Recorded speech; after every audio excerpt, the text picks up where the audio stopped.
You're listening to an Elephant Shoe podcast with your host, Andrea Szabo. Well, welcome to the Elephant Shoe podcast. I'm Andrea Szabo, and today we're going to be talking about self-care.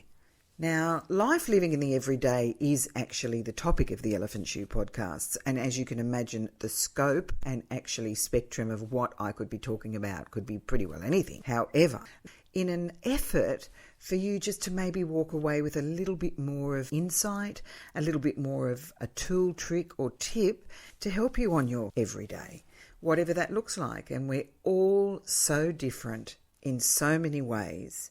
However, there is one common denominator, and that's what I've found in all my studies as a hypnotherapist over 10 years, as a practicing intentional living operator, if you like, is that stress seems to be the common denominator that affects our health, well-being, mental health, relationships, and most of our life. So I started to look through my practice with hundreds of people that I've worked with, not only in that practice when I had the clinic at Currumbin, but also in all the other activities that I've engaged in, anything from performing arts right through to the choir that I've been running for over 16 years and engaging in hundreds of people, is that when I see stress in someone's experience, I see that ripple effect. So I decided, let's talk about stress.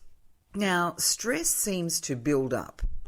It might be starting with something small. It might be starting as an unresolved issue that seems to build in your body. It might be because you're holding your emotions in. It might be because work pressure, family pressure, societal pressure, financial pressure, living pressure. So many people are displaced at the moment with housing being such an issue. Even the virus itself, corona as we know it as, has definitely impacted our psyche as well as many other aspects of our life. So we can see that stress itself can build up and accumulate, and that's when it starts to spill over.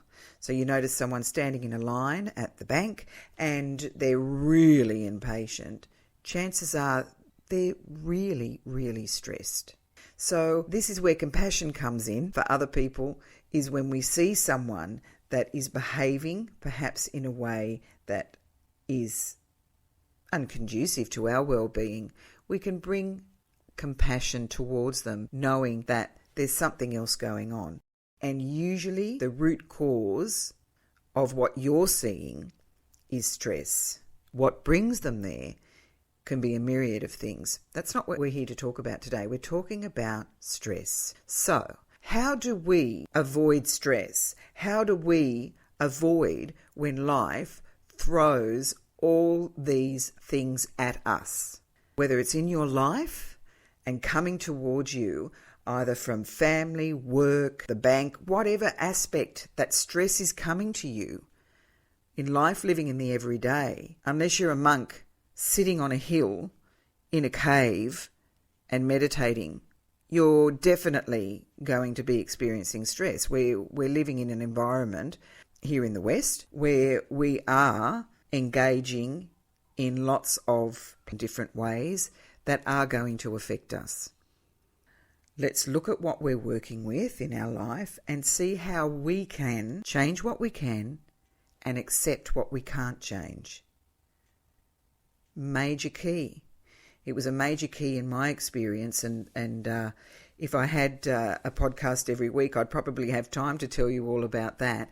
But I'm just bringing it down to the brass tacks. So self-care seems to be one way that we can manage our stress. They'll come in. Stress will be there.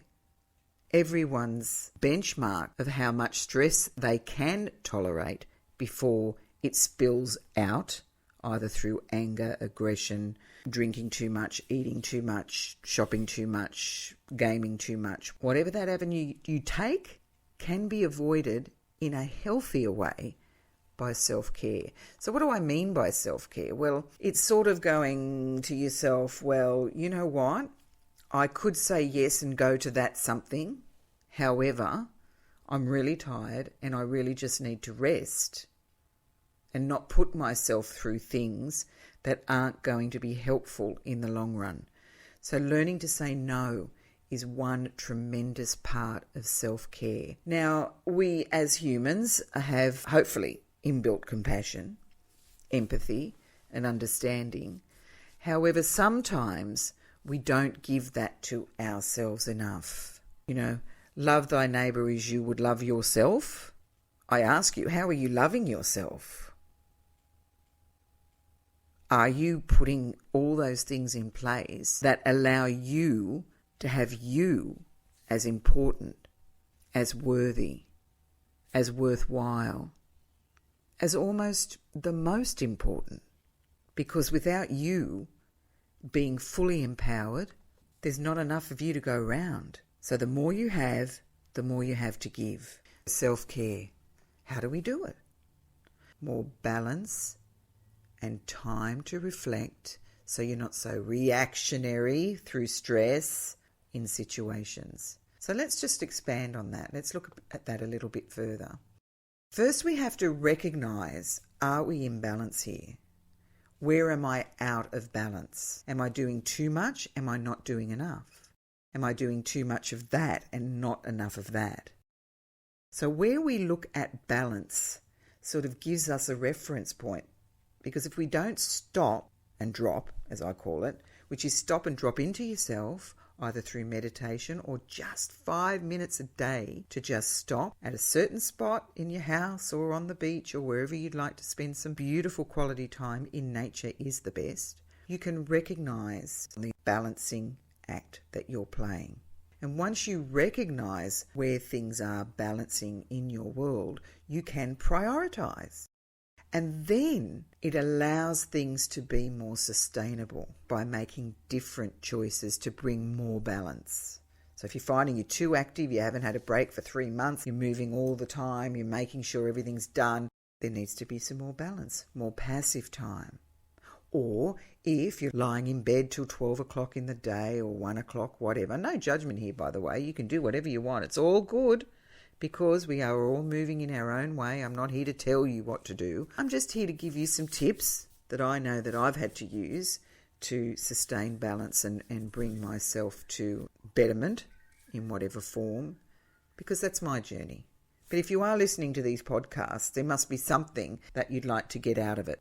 So once we recognise that we need balance, then we prioritise and go, what does need changing? Once we start doing that, we can activate our sense of self coming from that place. And when we come from that place, we're probably going to be more in tune with what our needs really are, not just bouncing off the walls and bouncing here and there and bobbing up and down like a cork on the ocean going, I'll float over here and I'll do that there, and boing, I just banked into that and I better do that then. So it just gives you a little bit more of control. Control what you can and accept what you can't. Prioritising and then activating yourself in a way by making choices that are going to reduce your stress. Let's look at how we do that. We have to recognise how we are thinking. Are we suffering, sacrificing? Are we thinking negatively? Are we always looking at the cup being half empty instead of half full? We have to recognise our feelings, Are we feeling angry all the time, stress? Are we in anxiety? Do we panic? Do we come from fear? How are we feeling most of the time? Are we feeling that we are actually balanced, or are we feeling out of balance? Are our behaviours reflecting our feelings in some way? Are we showing addiction in some form? Are we sitting in negative emotions, in anger? Looking at your health is really important, looking at how your energy levels are. Are you fatigued all the time? Colds and flus, and are your nails all brittle? Is your hair all stringy? I don't know. It's a matter of recognising. Look, it's as simple as looking at your poo. True. If you look at your poo, if it's a healthy poo, it's a healthy poo. If it's not a healthy poo, it's an unhealthy poo. And there's actually a poo chart. You can look at Google. I sound like a 4-year-old saying the word poo a million times, but it's a really quick recognition of how your body is working. Is it reflecting stress? Are you drinking enough water? And that's one really important stress relief factor. As simple as that, drink more water. Can't stress it enough. Everyone tells you in the health industry you've got to drink more water. Of all the research I've done, I can't tell you how important it is. I used to teach young children, 7 or so, singing, and they'd come to me straight from school, and I noticed they were quite sluggish, a bit lethargic, and of course I'm compassionate. I thought, they've had a big day at school, I'll just take it easy. But then I started to do a lot of research on water hydration on the brain, hydration on the cells and the like, and I noticed that when I gave them a drink of water as soon as they walked in, it was sort of like a controlled experiment, that their cognition within minutes started to pick up. So this is not my imagination. I did it as an experiment to see. And then I started doing it with the adults, and then I sort of noticed also a big difference. So just having a glass of water before you do anything that requires brain power is going to help you within minutes. Simple as that. Recognizing how stressed you are, let's have a look at how you're thinking, how you're feeling, what your behaviour's doing, what your health is physically doing, and definitely looking at your water intake. So what are some of the responsibilities you can do to bring yourself to a better place? Well, this self-care thing that I'm banging on about today really is the go. So let's just go through a little bit of a list, I suppose, of things that, I don't know, it's a list or whatever. It's just something that I've come to conclude that really helps me maintain balance. Now, the first thing is you've got to give yourself permission to want to be the best person you want to be.